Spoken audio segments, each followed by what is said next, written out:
Hello, everybody, and welcome to the show. This is Multifamily Chronicles, and I'm your host, Adrian Danila. Today, as a guest, we have Paul Rhodes. Paul is a returning guest. This is the third time Paul comes on a show. Welcome back, Paul. Hey, Adrian, thanks for having me again. For the couple of people out there that don't know you yet, right? They haven't heard of you, who you are. Currently, you're a senior manager of maintenance learning with Brookfield Multifamily. So, Yes. Paul, I do want to start by defining culture, company culture. This is a topic that you and I didn't have time to cover on the previous episodes. We wanted to, we didn't get to it. So I want to dedicate this episode and the next that we're going to report to company culture and how certain things are being affected by the culture, or using culture, if you wish, as a filter for all the challenges and opportunities that we have in multifamily. So please, what's your definition of a company culture? How would you see it? How would you define it? Yeah, thanks again, Adrian, for having me on again. It's always an honor to collaborate and talk and have a discussion about topics, whatever it happens to be. And the topic of culture right now, especially if you're paying attention to LinkedIn or all the Insta, Facebook, Gram, social stuff, it's a big one where careers are concerned and where companies and everybody's trying to figure out what culture is. I really appreciated in one of your recent episodes with Jen Picotti and Kara Rice, where they talked about trying to find, and one of them actually stated they've stopped trying to look for normal because it seems to change on a regular basis. Culture is one of those topics that is such a popular, almost overused or too broad topic, in that everybody wants to have it, but it doesn't get defined down to the actionable level at boots on the ground. And specifically for the multifamily industry, and even to subdivide that even further, for maintenance technicians in the multifamily industry, it's a challenging one because maintenance persons are not, I'm not even sure we're in the conversation. A lot of culture right now in social media is talking about remote work and flexibility and work-life balance. But all the conversations I'm seeing are in social media and in popular culture, it seems, are all focused on office workers, where you can work remote. It was interesting during the pandemic. A lot of the conversations of dealing with the pandemic, people were able to take their laptops and work from home, and a lot of efficiencies were done working from home. In the maintenance industry or maintenance world, we can't exactly plunge a toilet remotely or replace a faucet remotely. So that conversation is happening, but I'm not sure that maintenance persons, for whatever reason, are being included in that conversation. And as a part of that conversation, what does culture look like? And to begin that definition, my working definition of culture is the feeling that surrounds the way decisions are made at your property, at your region, and at your corporate level, and how well those work together on a daily basis, on a one-on-one, on a daily basis. So what I wanted to point out, and I'll ask you if you agree or disagree with the statement, is that whether you cultivate culture on purpose or you don't, the culture exists. So the culture is there. It's a living thing. It happens day in and day out. Whether we wish or not, it's completely irrelevant. Culture exists. That's a true statement. Now, let's talk about culture on purpose. So how do we create culture on purpose, and how do we create meaningful environments, meaningful culture for people, culture that means something to people? You just said, seems like, maintenance is not even part of the conversation. They are part of the culture, though, like they exist. Yes. So then how do we fix that? How do we overcome that challenge? How do we bring everybody to the table and create that inclusive type of environment, culture, where people feel like they're part of something? They're not just the other guys, just the hired help, just the second-hand citizens. So how do we do that? I really believe, first of all, we have to begin exactly where you did. Understanding that culture exists, whether you want it to or not, it's there. Whenever any two people get together in the same room, there is a relationship between them. Like, hate, happy, sad, all of those things are there.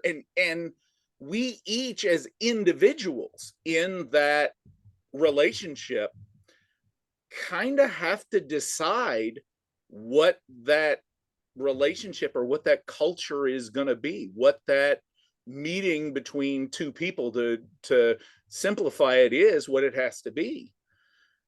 If we take that to a bigger realm, at a property, at a community where you've got 5 or 6 people that are all together, whether they're intentional or not, there is a relationship, there is a dynamic that's happening between those people.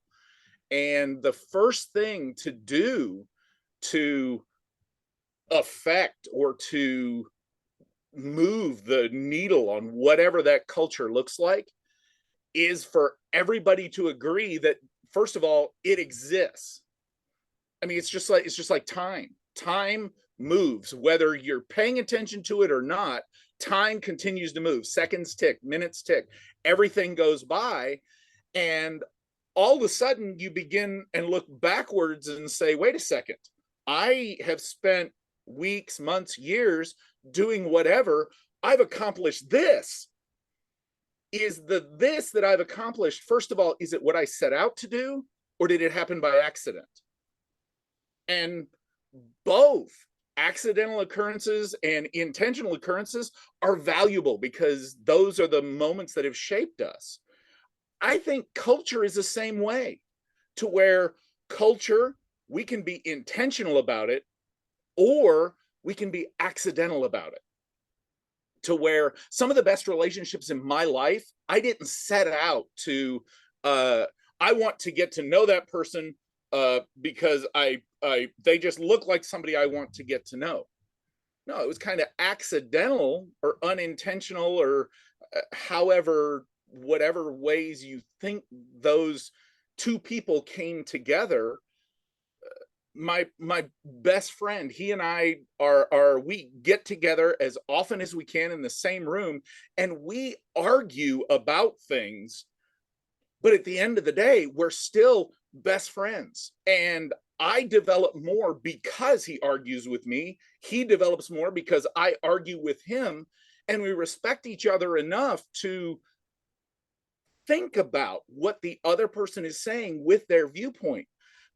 We didn't set out, and Mark Vanderhoof is his name, and we didn't set out to meet each other. He lives in Dallas, Texas. I live in Atlanta, Georgia, and it just so happened that roughly, what is it now, 12, 13, 14 years ago, he accepted a job offer with HD Supply and became one of my trainers and developed into a friendship. And we still talk on a weekly basis today and influence each other. And whereas we disagree as much as we agree on stuff, so we accidentally came into each other's lives.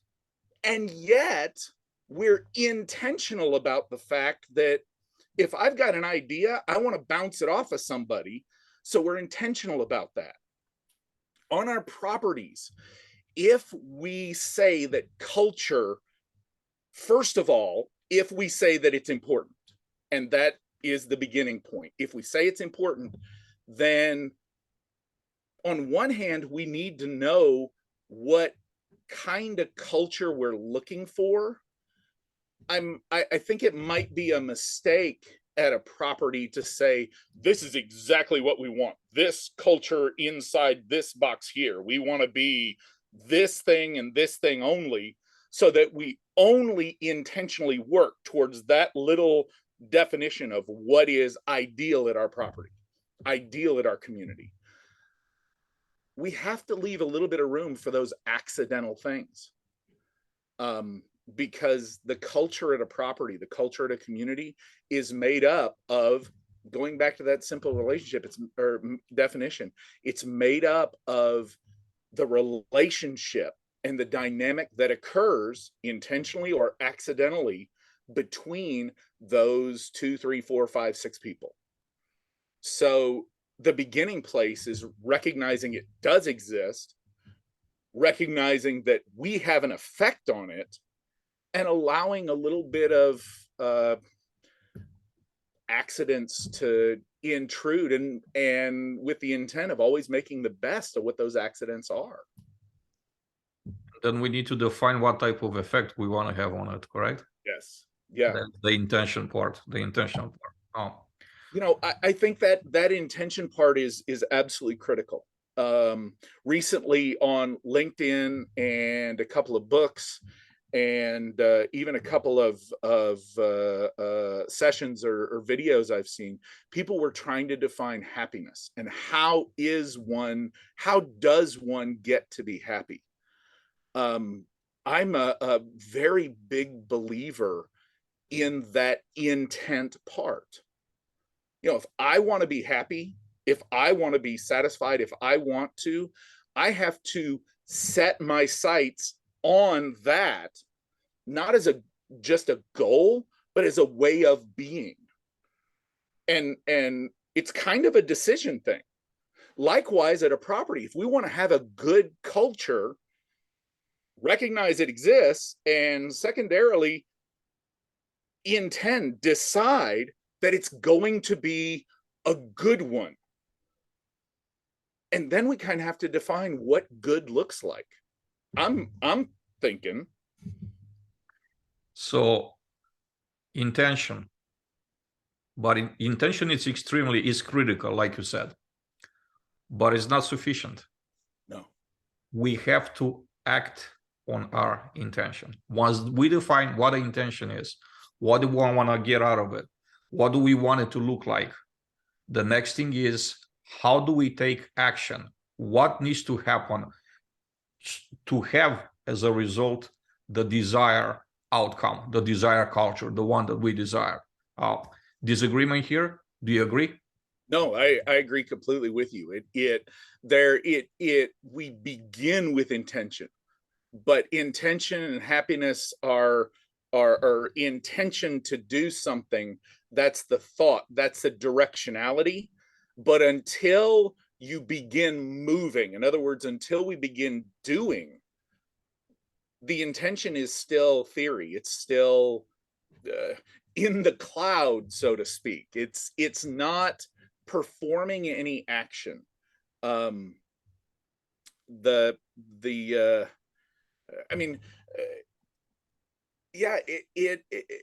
It's a good friend of mine and I, a good coworker and I, we have this continual sparring about Post-it notes.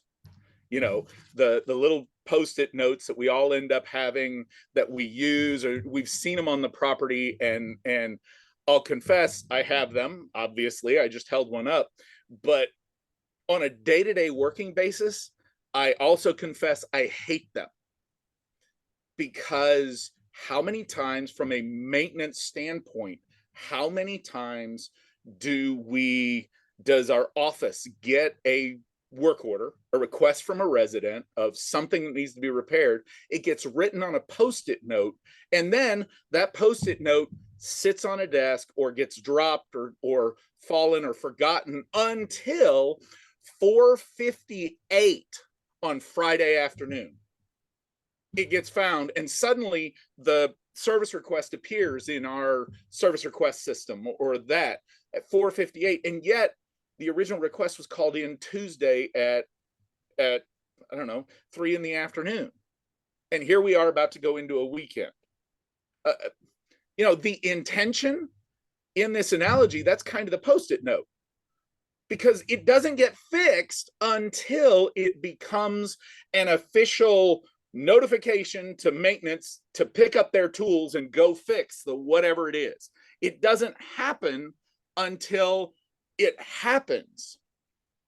So to take this analogy farther, instead of just writing it somewhere that does not do anybody any good, and chances are the person who took that request thought they were doing a good thing, and in essence they were, but they weren't taking action about it. They were just noting it, and they felt good about doing something, but the something they did had no result.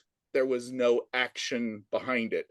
And from Tuesday to Friday in this analogy, the whatever it was that was broken never got fixed, which means, intentional or not, that resident now feels ignored. And that resident, that kind of goes along with that cultural analogy you were making, that resident, culture is happening.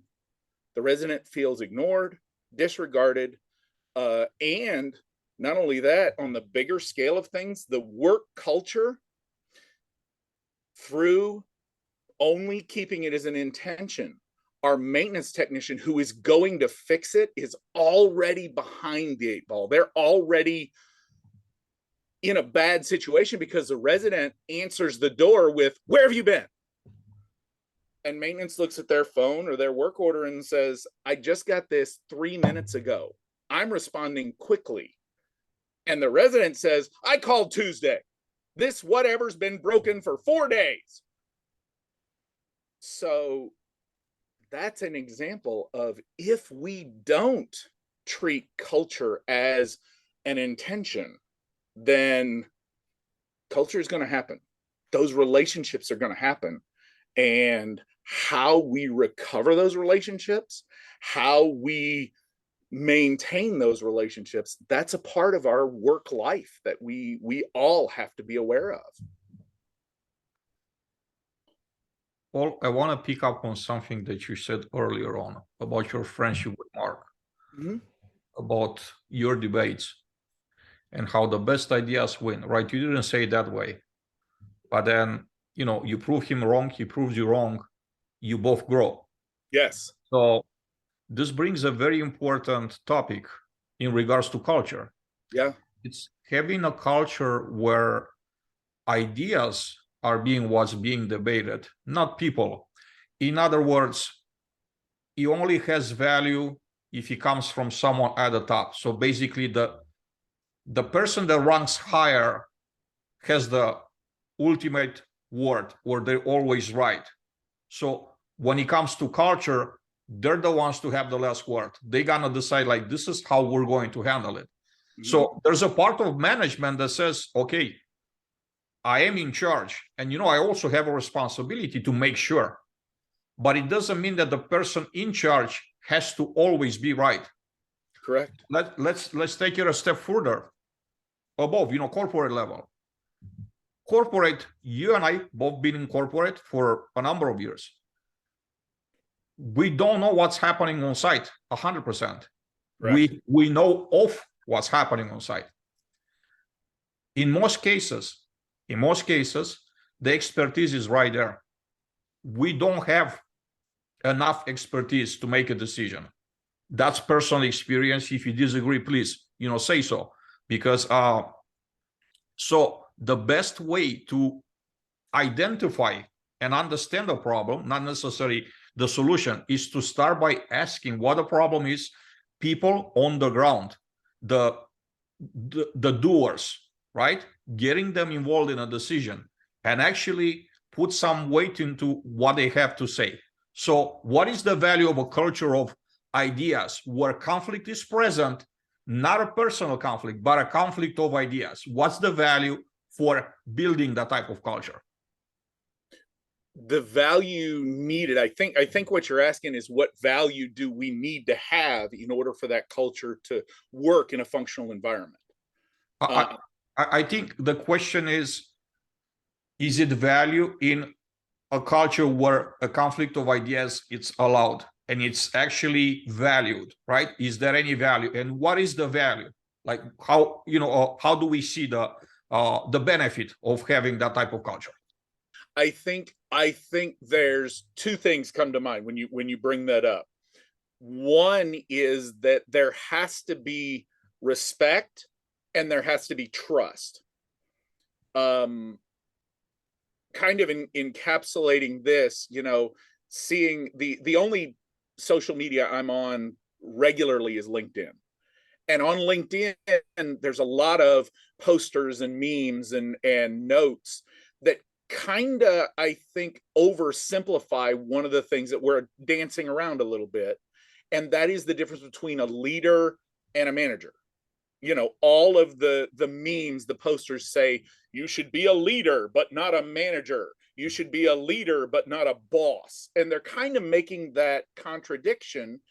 And yeah, overly simplified, that is very, very true.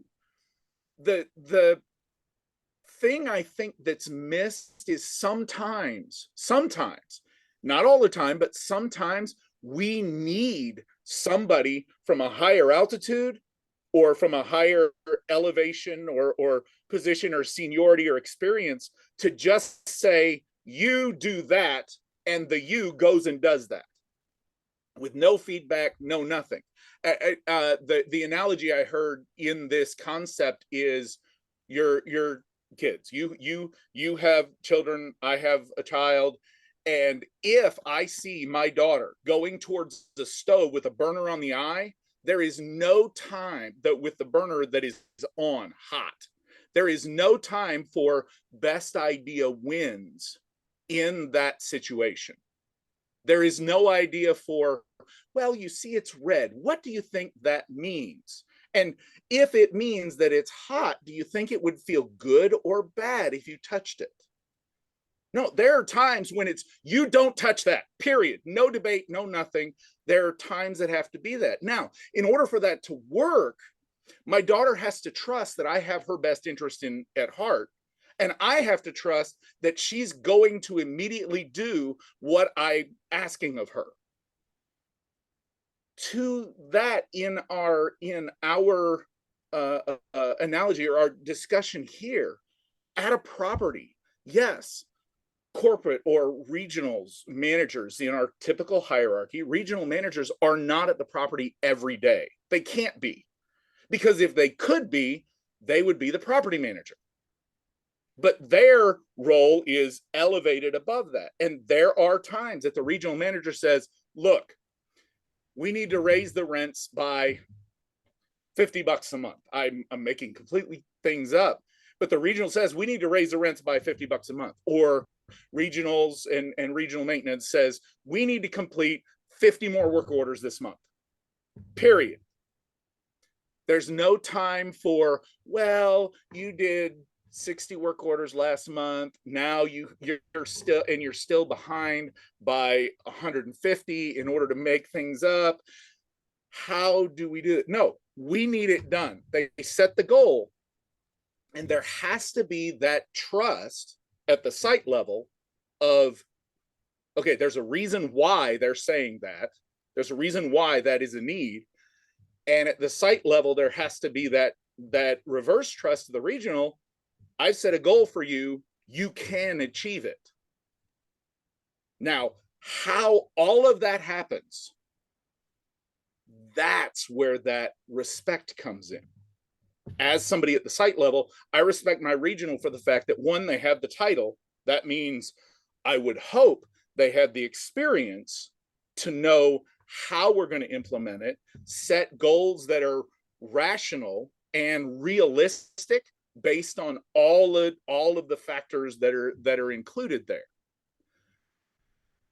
How it happens, that's where the culture comes into play, because that feeling behind the decisions that are made. If we have a goal, if we need to do 60 more work orders with the same amount of people and the same, if I've got 2 people, that's 80 hours in a week. If I'm going to do 60 more work orders than what I was doing in a week, how are we going to do that? The regional's not there every day. They set the goal. They've got experience on how to do it. They say it has to get done. It has to get done. So what are we going to do to make it happen? That's that doing part. And the respect has to go both ways. One, I respect them for giving me that. I follow, I accept that goal. It's realistic. The reverse, the regional has to have the ability to let the site do it and be available for when the site says, wait a second, 60? Are you aware that in that 60 is an entire sewer line that has to be rerun? We have to cut through floors, and that's one work order that's going to take 3 days for us to do, and it's a 2-person job. Are you aware that that was in our set? We still need to make the goal, but there has to be that mutual respect of back and forth that goes into play or makes it happen. Granted, I'm making things up in an exaggerated fashion, but it does develop into something that you and Jen and Kara from Swift Buddy, Kara from Swift Buddy, were talking about. There has to be that communication with the understanding that there are times that a goal is set and it has to happen right then and there. I think there's a cohabitation between the two things. The one that I just said prior, the one that you just described. By accepting a conflict of ideas doesn't mean that there is no hierarchy. Hierarchy has to exist. I want to make that very clear point, and I'm glad you brought it up this way, because I don't want to have any confusion when it comes to this topic. Hierarchy has to exist, because if there's no hierarchy, there's anarchy. Yeah. And then for a business, that's not just something sustainable. Well, I do want to take a few very important topics and look at them from a with a magnifying glass and say, how does good or bad culture influences this particular subject? And I want to start with training, because training is something that is very close to your heart. You've been doing it for many years. This is how we got to know each other so many years ago, like maybe 16, 17 years ago. Yeah. And you're mainly known for, just being a trainer, just training people, just, developing programs, just being the training person, like the training guy of the industry for the most part. So training, how does a good or a bad culture affects training, or could affect? Oh, what an interesting question. That's a different question than I thought you were heading for. How does a culture affect training? Well, the first is kind of goes back to initiative, training, and it's really interesting. Brookfield, our department, the department that I'm a part of, that maintenance is a part of, it's a very intentional thing that for Brookfield, it's called learning, the learning department, as opposed to a training department. Because training, kind of the connotation is that training is something that happens to you. Learning is something that you participate in. And that with that thought process in a very intentional way, it does take me back to where I started with specifically in training. I went to work for HD Supply, and We were the customer training department, and we put together classes, courses, and topics that were delivered to HD Supply's customers, management companies, and users of the parts and pieces that HD Supply sold. But there we were in that definition of training. That's exactly what we were doing. We would take this content, throw it out, and yet there was no feedback loop. There was no communication between us delivering the class and the audience receiving the class. We take the information, we give it to you, and then what you do with it is your responsibility. In Brookfield, and setting up our learning program, we're going that next step. Yes, we are delivering content, we're delivering knowledge, we're bringing information to our associates, and we're also adding that extra layer of, we want you to apply what you're learning. In a short term, that means we have a quiz for you, or an assessment, a multiple choice quiz that we put together, that we kind of give you, the learner, an opportunity to apply the information that you've just gathered.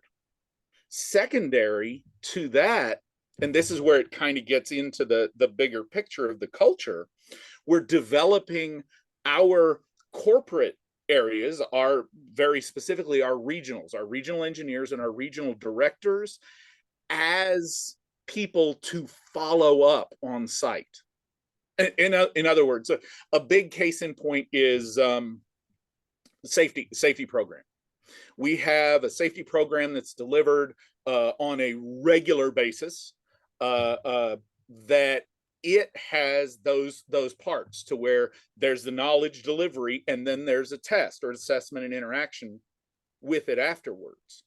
Well, that's great. A lot of people do that. I mean, e-learning, LMSs, a lot of them do that. The culture comes into the play, though, is, okay, great. You took e-learning, a class, a course on lockout tagout. That's big topic right now, because I'm working on that, developing content surrounding that, and that puts that into effect as well. And so lockout tagout is important. Everybody, we can show on the computer that everybody's attended lockout tagout, and they got better than 80% on a test. So they proved they actually paid attention during the learning. But culture comes into play. Is there anyone after the event that is paying attention on whether or not lockout tagout is actually being used? You know, out in the field, you get a work order for a light fixture that's bad, and you need to replace a light fixture. Okay, great. I'll go, I take my screwdriver, I take my maybe I even take my meter, and I diagnose that the light fixture is bad, so it needs to be replaced. But you know, I don't have my lockout tagout with me.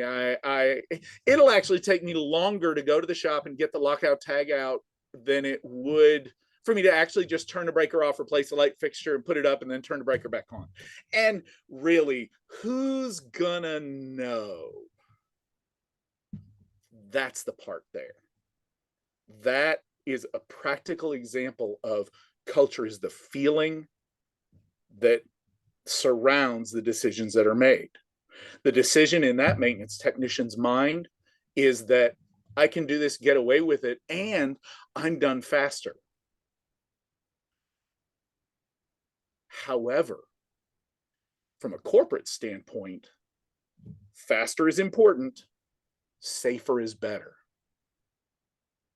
In other words, does my technician know that I want them to spend the extra 3 or 4 minutes to go to the shop, get the lockout tagout device, put it on the breaker, verify that the electricity has been removed where I put it on the correct circuit, make the repair, finish cleaning up my mess, remove the lockout tagout device, turn the power back on, verify everything's set, and then document the work and document the use of lockout tagout. Yes, that's a little bit more time. Yes, it's more steps. From a corporate standpoint, that is so much more important than I got it finished 5 minutes sooner. In a learning environment, that's where we're headed. And that, as an organization, and taking it even bigger, that's where I think the industry needs to head, because there are so many pieces of that if maintenance isn't in that cultural conversation, all that's being noted, all the metrics, the data that is being captured is, you did so many work orders so quickly. Right. But were they done safely? And did the technician actually understand what it was that they did? From a learning standpoint, that's, in my mind, that's where culture and learning goes into play and goes in hand. And at Brookfield, we are developing those communication connections, the placement of, just in the example of given, our risk management department, learning department, and our engineering department, and globally our regional and corporate, everybody who goes and visits the property department. Now, how that plays out, that's what it gets into much more specifics. But as a whole, that's kind of my answer to your question is in order for learning to occur, you really have to have that culture and that true feedback loop of delivery, testing that the delivery was good, testing the application of it, and then repeating the application over and over, and then adjusting as it goes. Well, you said something very interesting about the difference between learning and training. And I do want to follow up with something that's not culture related. So here we are again. Here we go again. We're going to deviate from our plan, which I love, by the way. Are you saying we're going to run a rabbit trail? Or are we goat roping? Whichever way you want to go. I'm just saying that I feel like Forrest Gump, right? We open the box of chocolates when I have you on the show, and we never know where we're gonna end. But I'm saying that because it's amazing. I'm looking forward to something like that. The journey that I have when I have you on the show, it's amazing because it's not, it's not a scripted thing, and I'm not looking for it to be. Right. So, my question that deviates from the culture subject is, do you think it's important, and are you considering, is your company, your group considering developing KPIs that show how learning, how this exercise impacts your associates? So it's not just, we expose them to knowledge, but then what type of effect does that have to how they perform their job, like their skill set, their behavior, whatever that might be? Is it important to have KPIs to track that? And the reason why I'm asking is that about a year ago, I had a meeting, I had a Zoom call with a learning platform that was very excited about, their products. They were very confident that they're changing, they're just different than everybody else, and they're changing, the industry in a great way, right? People love their training. So the questions that I asked was like, okay, I can understand. You're trying to sell, and testimonials are very important from happy customers. We all love that. But what I'm asking of you is that, do you have any type of report that's showing that technician John started here? We exposed John to 3 modules of training, and then John ended with better knowledge, with better customer skill set, whatever that might be. Is there any metric? Is there anything? Are there any measurables in this process? And their answer was that they don't have those metrics for multifamily, but they did that for a different industry, and they will provide the numbers to me. And the continuation is that I'm still waiting for those numbers to show up. So is this important, and is this something that you think you will bring real value by creating something like that, implementing it in your group and in any company in general, not just yours in particular? Short, quick answer: yes.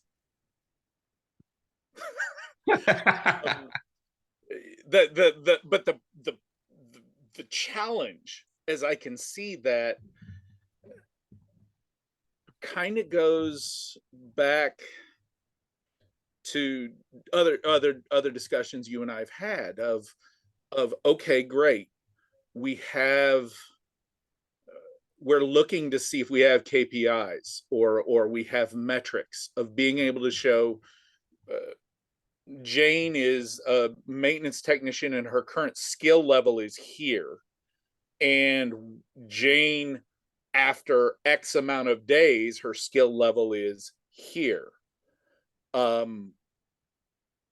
First of all, do we have a system in place now that can accurately predict, is Jane actually here? What does the here mean where she is currently?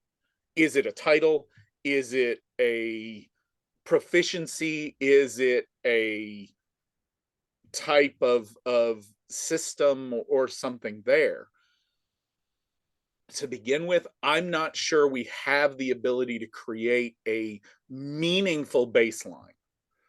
And if we don't have a meaningful baseline, then how do we know where to set this based on the property, the staffing, the environment, the set? So